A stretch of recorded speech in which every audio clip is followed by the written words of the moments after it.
मैंने जब यूएस के हिंदू टेम्पल्स को जब फ़ोन करना शुरू किया तो पहले तो न्यूयॉर्क न्यू जर्सी जिधर मैं रहता हूँ अभी वहाँ से शुरू किया। इन्फॉर्मेशन तो आसानी से मिल जाते हैं। आप गूगल सर्च करो हिंदू टेम्पल्स न्यूयॉर्क या हिंदू टेम्पल्स न्यू जर्सी, सबके सब आ जाते हैं। और वेबसाइट पर जाओ तो अधिकांश के सिर्फ टेम्पल का जो एक नंबर रहता है वो रहता है, लेकिन कुछ ऐसे भी मिल जाते हैं कि सारे के सारे संचालक समिति जो गवर्नेंस बोर्ड है, वो प्रेसिडेंट वगैरह, ट्रेजरर, सबका नाम, नंबर, ईमेल रहता है वेबसाइट पर।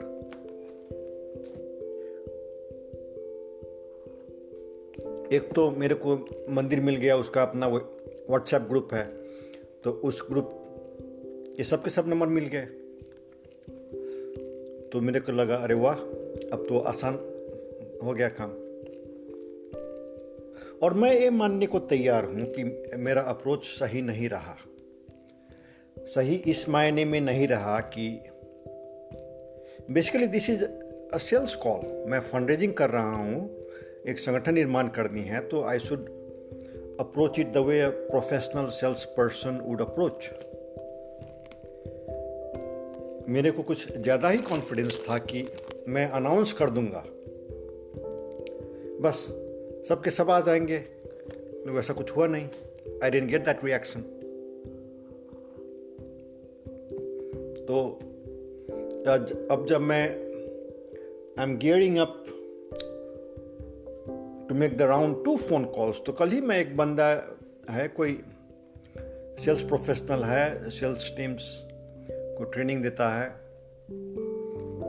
तो उसके मैं वीडियो देख रहा था यूट्यूब पर। तो मेरे को लगा maybe I should apply these lessons to my phone calls, कि I should treat this like a sales process, कि कैसे पहला अप्रोच करना है, उसके बाद कैसे ग्राउंड बिल्ड करना है, कैसे ऑब्जेक्शंस हैंडल करने हैं।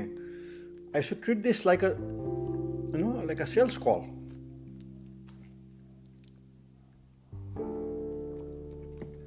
एक तो वो भी लगा, दूसरा लगा कि मैं इतने हफ्तों से प्रयास कर रहा हूँ, लोगों को कॉल कर रहा हूँ, इतना समय दिया, और मेरा गोल बहुत मोडेस्ट था कि अगर 10-20 हज़ार भी फंड रेजिंग हो जाए तो अभी के लिए काफ़ी है। It's enough to get started. वो भी नहीं, कुछ भी नहीं हुआ, फ्यू हंड्रेड में जाके अटक गया। वो भी फ्यू हंड्रेड वो अपने परिचय के लोग की बात तो समझ में नहीं आ रहा है, लेकिन तुमने कह ही दिया तो लो कर देते हैं। वैसे डोनेट करने वाले मिल गए कुछ।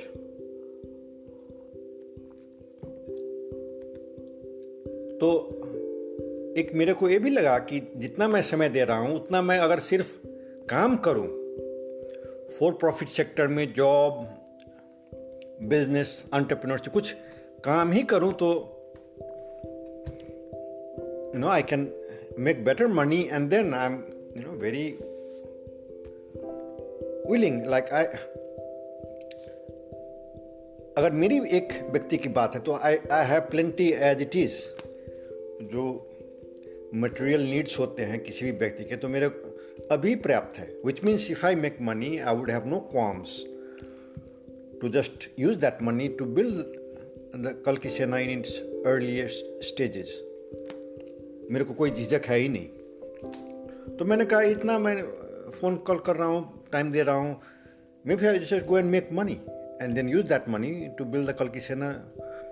तो वो भी लगा मेरे को, maybe I should do that. सुनने से पहले right before that I was raising money for a very ambitious tech startup, कि 10 साल में इसका मार्केट वैल्यूएशन $1 ट्रिलियन तक जाने हैं, उस किस्म का एम्बिशन। लेकिन जब कल्की सेना का काम शुरू हुआ तो सब it went on the side.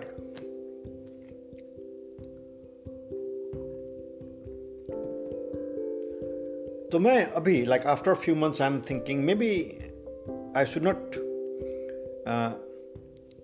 Ditch that tech startup, specially because जो कल्की सेना का संगठन निर्माण करना है इन रिकॉर्ड टाइम, मेरे को लगता है with in 10 years it should be 1 billion strong, billion members, billion active members. तो उस रफ्तार में संगठन न अभी है न कोई बनाने का इरादा दिखा रहा है। यानी कि अगर होगा तो मेरे को खुद बनाना होगा। I will have to build it myself, and that is what my tech startup was in the first place.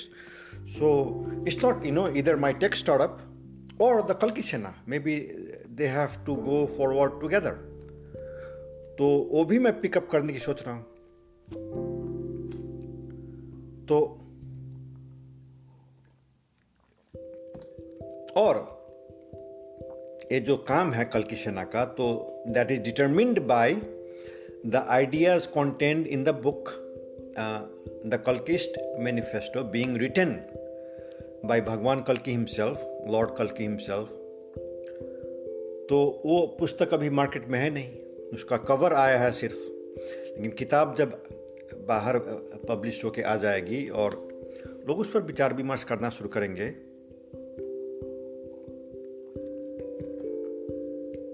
the organization Kalki Sena is being built to implement the vision and ideas contained in that book. और वो किताब नितांत एक आर्थिक कार्यक्रम है। It's an economic programme. उसमें कहीं कोई धर्म, ईश्वर, रिलीजन, कहीं कोई बात है ही नहीं।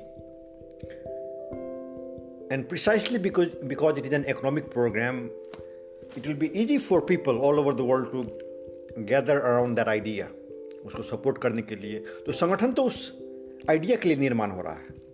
व्हाट इज द कल्की सेना? द कल्की Sena is the organisation that will implement the basic economic programme outline in that book, the Kalkist manifesto.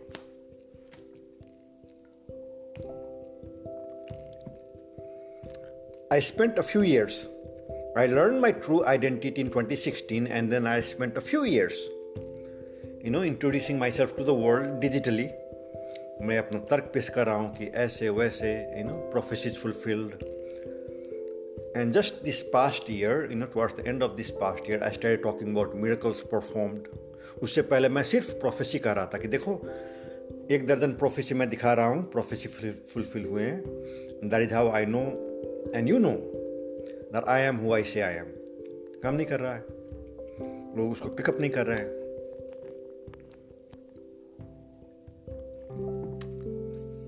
तो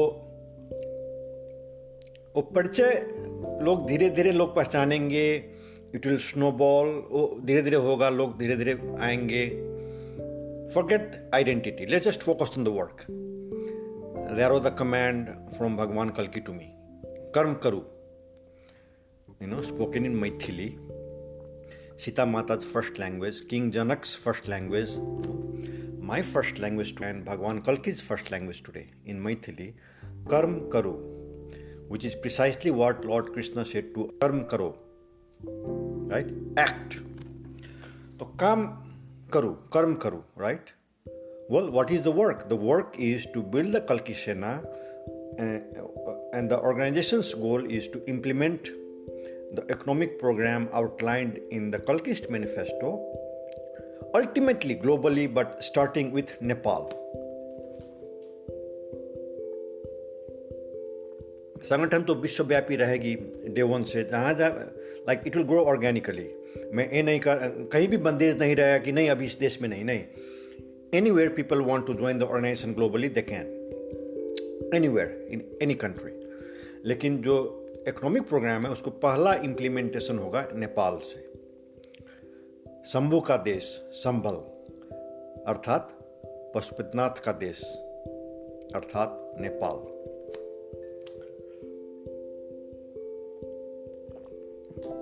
भविष्यवाणी है कि भगवान कल्कि संभल में पैदा होंगे।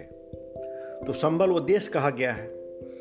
अभी तक मैंने जितने को उस पर विचार विमर्श करते हुए देखा है, सब वो गलत समझ रहे हैं। बड़े से बड़े पंडित पुरोहित, धर्म के ज्ञाता सब गलत इंटरप्रेट कर रहे हैं। कह रहे हैं शहर ढूंढो, कहाँ है शहर? संभल शहर में भगवान कल्कि पैदा होंगे। वो शहर नहीं कहा गया, वो देश कहा गया है। शंभू का देश अर्थात पशुपतिनाथ का देश अर्थात नेपाल। तो जो कलयुग समाप्ति का प्रोजेक्ट है वो नेपाल से शुरू होना है, पशुपतिनाथ के देश से शुरू होना है, शंभू के देश से शुरू होना है।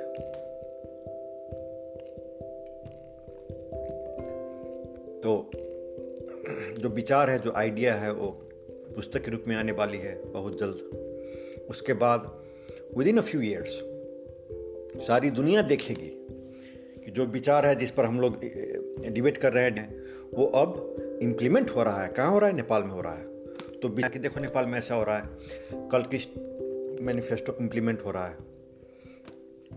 और जो विचार है उसमें इतना दम है, उस विचार के बल पर नेपाल की अगली चुनाव सत्ययुग समाज पार्टी पूरे के पूरे स्वीप करेगी। पार्टी ने ऐसा स्वीप कर दिया चुनाव, वैसा होने को है।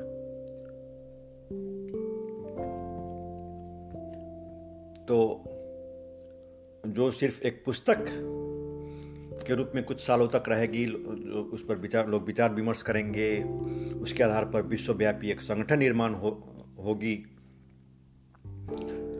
नेपाल के अगले चुनाव के बाद वो एक सत्ताधारी पार्टी बनके उस आर्थिक कार्यक्रम को एक देश में वो पार्टी लागू भी करेगी, ताकि सारी दुनिया देखेगी कि इन एक्शन जब इस विचार को लागू किया जाता है तो किस रूप में वो दिखता है, what is it look like. तो बहुत ढेर सारे प्रश्न हैं जो पुस्तक पढ़ने के बाद लोग पूछेंगे। जैसे मेरा पहला प्रश्न था कि आप कह रहे हैं मनीलेस सोसाइटी, पैसा रहित समाज, तो पैसा रहेगा ही नहीं तो मैं दूध किनने कैसे, खरीदने कैसे जाऊंगा? How will I by milk? वो मेरा पहला प्रश्न था। तो वो प्रश्न जो है वो नासमझी के कारण, अगर समझा जाए इतना पैसा रहित समाज में जो सप्लाई चेन इतना अच्छा रहेगा कि दूध आपको खरीदने जाना ही नहीं पड़ेगा, और दूध आपके द्वार पर पहुंचा दिया जाएगा। सप्लाई चेन उतना अच्छा रहेगा।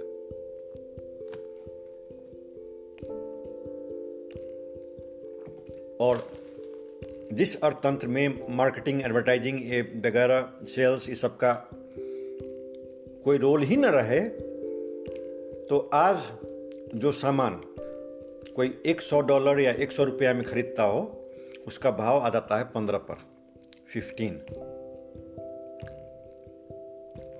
यानी कि $85 या 85 रुपीज वो people are blowing hot air, उसका मूल्य तीर रहे हैं। अगर सिर्फ और सिर्फ प्रोडक्ट एंड सर्विस पर फोकस करना है तो भाव आ जाता है 100 से 15 पर, फ्रॉम 100 to 15, उतने का फर्क पड़ता है। तो रोबस्ट सप्लाई चेन बनने के बाद अबंडेंस, अगर अभी का ही प्रोडक्शन कायम रहे तो भी अबंडेंस आ जाता है लोगों के जीवन में, लेकिन प्रोडक्शन अभी से बहुत ज्यादा होगा। सत्य युग में एक स्टैग्नेंट इकोनॉमी की बात रहती है, यानी कि एक ऐसा अर्थतंत्र जिसका वो वार्षिक वृद्धि दर जो होता है वो है ही नहीं। इस साल भी उतना प्रोडक्शन, अगले साल भी उतना ही प्रोडक्शन, तीसरे साल भी उतना ही प्रोडक्शन मेंटेन किया जाता है। क्यों? तो किसी भी मनुष्य की, किसी भी परिवार की, किसी भी समाज की, किसी भी देश की जो मटेरियल नीड्स होती है वो सीमित होती है, इट्स नॉट इन्फिनिट। तो अभी का जो प्रोस्पेरिटी लेवल है उससे कहीं ज्यादा, बहुत ज्यादा, a much higher level of prosperity is achieved, and once it is achieved then it becomes stagnant.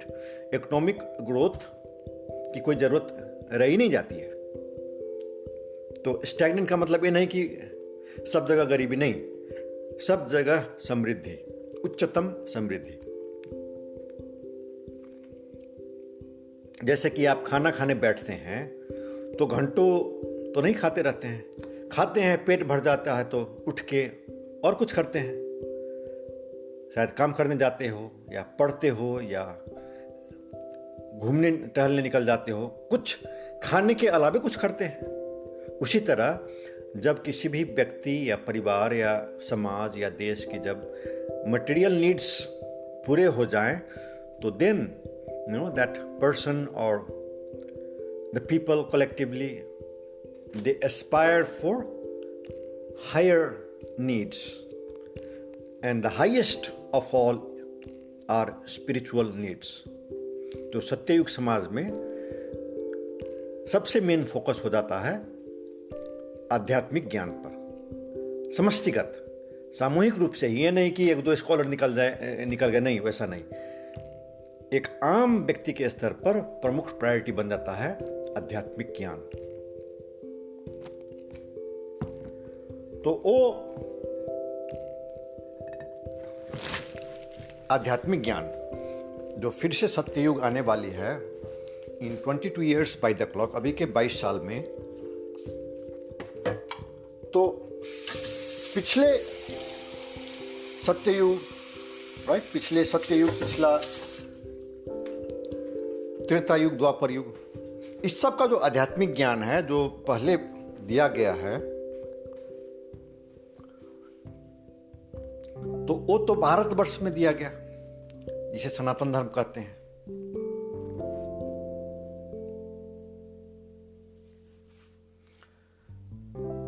आप रामायण पढ़िए, महाभारत पढ़िए, किसी भी कैरेक्टर को वो हिंदू है कह के नहीं किया गया है। Nobody has been identified as Hindu, कि वो हिंदू है, वो हिंदू नहीं है। क्योंकि उस समय हिंदू नहीं, धर्म की बात होती थी। धर्म यानी कि राइट कंडक्ट, जो अपना कर्तव्य, कर्म निभाना। एक पिता का अपना कर्म होता है, एक पुत्र का अपना कर्म होता है, एक राजा का अपना कर्म होता है, वो निभाना होता है, उसको धर्म कहते हैं। Right conduct, the right way to treat people, वही तो है। जब सत्ययुग में ईश्वर की पूर्ण उपस्थिति रहती है मानव समाज में, तो कहाँ दिखता है? तो people treat each other really really really well, वहां दिखता है।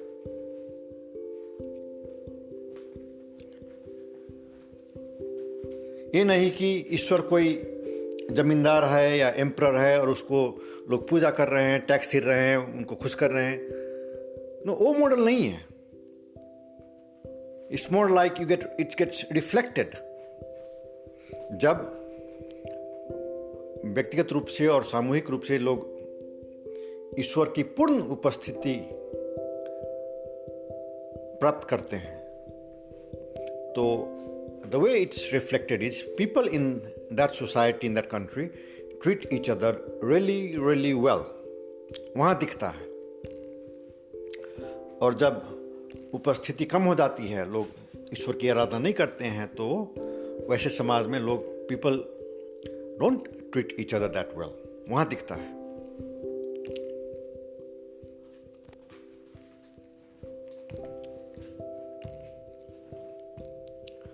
तो अभी ये शुरुआती दौर है, तो राउंड टू में I am saying okay, round one, instead of calling it a failure कि मैंने प्रयास किया, अच्छा रिस्पॉन्स नहीं आया, I am saying that was ground preparation, कि इतना बड़ा बात कह रहे हैं हम, तो वो अनाउंस कर रहे हैं, तो स्वाभाविक है लोगों को समझने में, बात को पचाने में, बात को डाइजेस्ट करने में थोड़ा दिक्कत तो होगा ही। हम कह रहे हैं कि जिस तरह भगवान विष्णु भगवान राम बन के, कृष्ण बन के, बुद्ध बन के आए थे, फिर आ गए हैं, कल्कि बन के आ गए हैं, और उनका इंतजार सिर्फ हिंदुओं को नहीं है। आप जुडाइज्म, जो यहूदियों का धर्म है, वहाँ उनका ग्रंथ पढ़िए तो वो भी उन्हीं का इंतजार कर रहे हैं, यद्यपि कल्कि नाम नहीं प्रयोग करते हैं। They are waiting for one king for all earth who brings peace and prosperity everywhere. तो रोड मैप अभी के अभी आ जाएगा, लेकिन in 22 years they will be able to see it with their own naked eyes कि हो रहा है। There's one king for all earth and there's peace and prosperity everywhere. Christian उन्हीं का इंतजार है। Every church everywhere on earth बार को वो कुछ चर्च शनिवार को मिलते हैं, कुछ अधिकांश रविवार को, तो वो प्रार्थना करते ही हैं। सबसे फेमस क्रिश्चियन प्रेयर वही है, thy kingdom come, thy will be done on earth as in heaven, as in हे ईश्वर धरती पर तेरा प्रत्यक्ष शासन चाहिए, आजा धरती का राजा बन जा। Right, that is what they have been praying for 2000 years now. वही इंतजार कर रहे हैं सारे सारे मुसलमान, 1 बिलियन मुसलमान इंतजार कर रहे हैं। Right, they also wait for Jesus just like the Christians wait for the return of Jesus.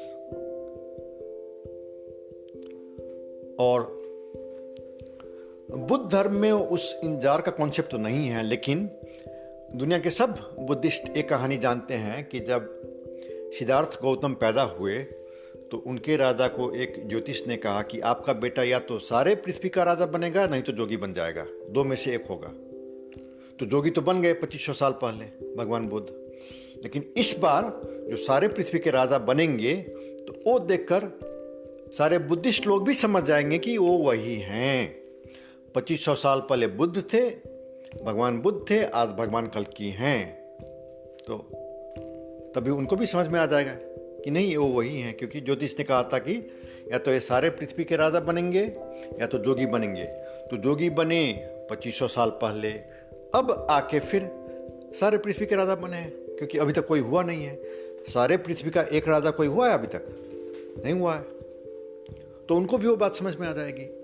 तो सबके सब धर्म, मेरा अनुभव रहा है कि जैसे when you approach Christians, US में अधिकांश वाइटी होते हैं, लेकिन जो हिस्पैनिक भी होते हैं।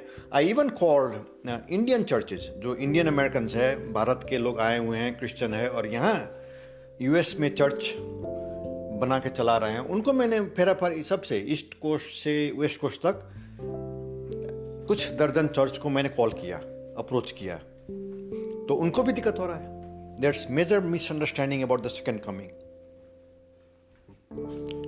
जिस तरह हिंदू कहते हैं कि नहीं, अभी भगवान कल की कैसे आ सकते हैं, अभी तो कलयुग को 4 लाख साल और जाना है, 4,32,000 साल में सिर्फ 5,000 साल हुए हैं। तो बिग रोड ब्लॉक। उसी तरह जो क्रिश्चियंस का रोड ब्लॉक है कि नहीं, जब जीसस आएंगे वो तो ही will come down from the clouds, वो बादलों से उतरेंगे। You are talking to me on the phone, how can you be the return Jesus? वो तो बादलों से उतरेंगे। तो वो बहुत बड़ा रोड ब्लॉक है, वहां जाके लोग अटक जाते हैं। तो मैं समझाने का प्रयास करता हूं कि देखो, वो it's like 2000 years ago there was the prophecy कि Jesus he will ride a donkey and that is how he will enter Jerusalem, right? एक गधे पर सवार होके जेरूसलम वहाँ का राजधानी प्रवेश करेंगे। किया, प्रोफेसी फुलफिल हुआ। तो coming down from the clouds, that's not about the birth of the return Jesus, that is about जब मैं अपने काम के सिलसिले में, और बाइबल में स्पष्ट कहा गया है, लोग मुझे एक्सेप्ट करेंगे, वाइडली एक्सेप्ट करेंगे, and then when I travel the world for work, how do you think that will happen? How will I travel the world? Of course on an airplane. So when I land in a city, say in Mexico City or Rio de Janeiro or Mumbai or Jakarta or wherever, Moscow, Beijing, right? How will I land? I will come down from the clouds in an airplane. तो वो कहा गया है. It's comparable to the prophecy 2000 years ago कि the Messiah will enter Jerusalem riding the back of a donkey.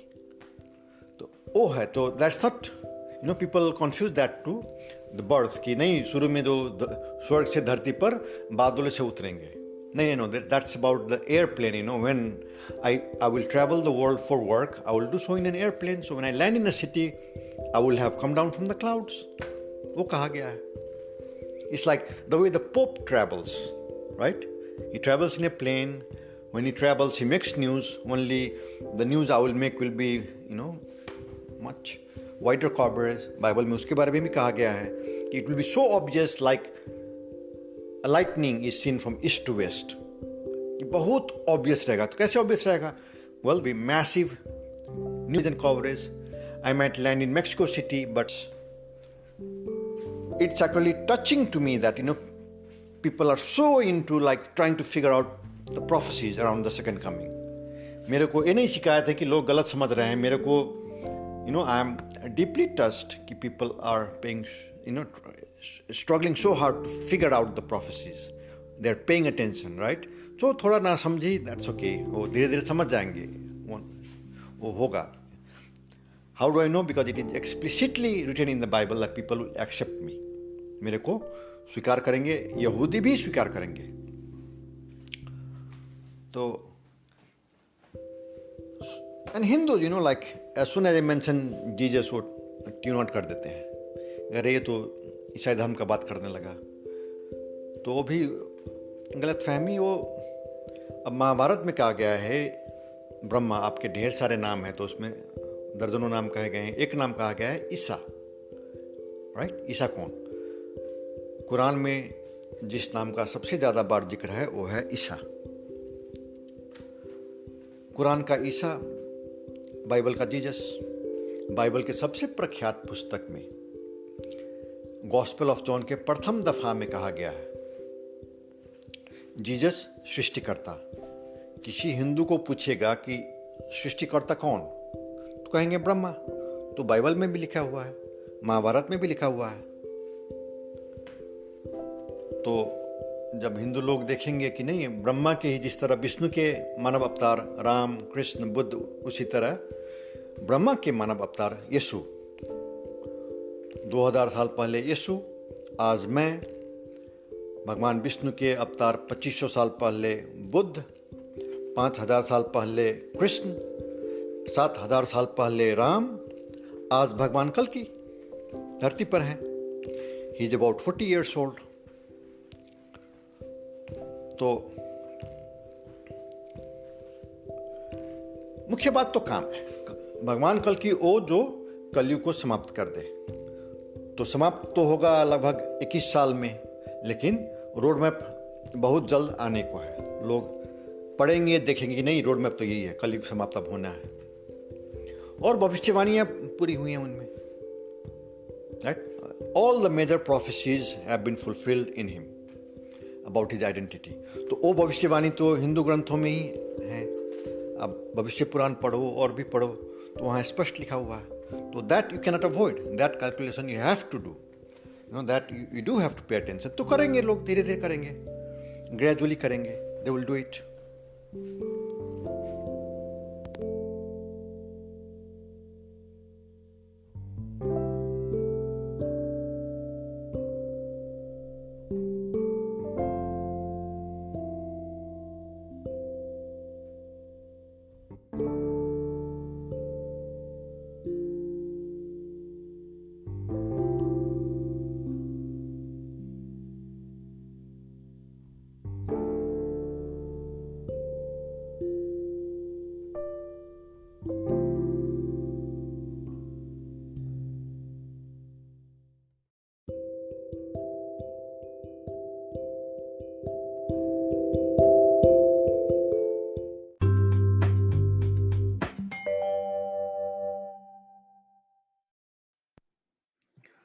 Who am I? I am Jesus, the Son of God, come back as promised. Brahma, the Creator, in human incarnation. And my identity is verified through prophecies fulfilled, a dozen of which I have listed at my blog, jesusisback.xyg. And I will fulfill dozens and dozens more. My identity is established through miracles performed and well documented, also listed at my blog.